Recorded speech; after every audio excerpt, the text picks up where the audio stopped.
દિલ્હીમાં ચાલતી એઆઈ સમિટનો રાહુલ ગાંધી દ્વારા કરાયેલા વિરોધને લઈ સુરત ભાજપ મહિલા મોરચા દ્વારા રાહુલ ગાંધી માફી માંગેના નારા સાથે વિરોધ કરાયો હતો।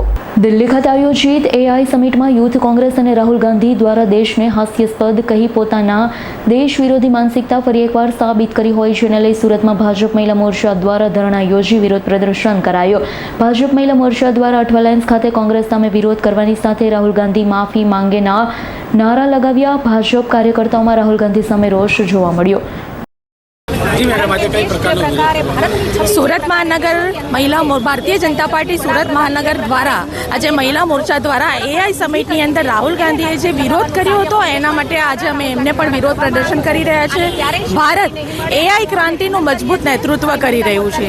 વિશ્વ ફલક ઉપર જ્યારે નવીનતા અને ટેકનોલોજીમાં ભારત અડીખમ આગળ વધી રહ્યું હોય ત્યારે આપણને સૌને એનો ગર્વ હોવો જોઈએ, પરંતુ આ ઐતિહાસિક અવસરને કોંગ્રેસ પાર્ટી દ્વારા એક રાજકીય રંગ આપવામાં આવી રહ્યું છે।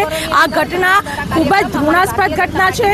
આદરણીય પ્રધાનમંત્રી શ્રી નરેન્દ્ર મોદીજીના નેતૃત્વમાં ભારત એઆઈ ટેકનોલોજીના માધ્યમથી વિશ્વ ફલક ઉપર 360 ડિગ્રી ઉપર આ સતત આગળ વધી રહ્યું હોય ત્યારે આ સમીપના સાક્ષી બનવાનો જે ગર્વ મળ્યું છે એ બદલ भी प्रधानमंत्री जी नो आभार।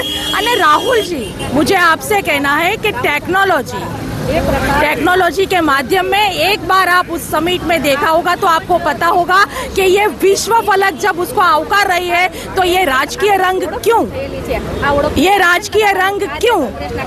इस सवाल का जवाब आप जनता को दे दो, आपको जवाब मिल जाएगा। धन्यवाद। ब्यूरो रिपोर्ट S9 न्यूज़ सूरत। અમારી તમામ માહિતીથી અપડેટ રહેવા માટે જોડાયેલા રહો S9 ન્યૂઝ સાથે।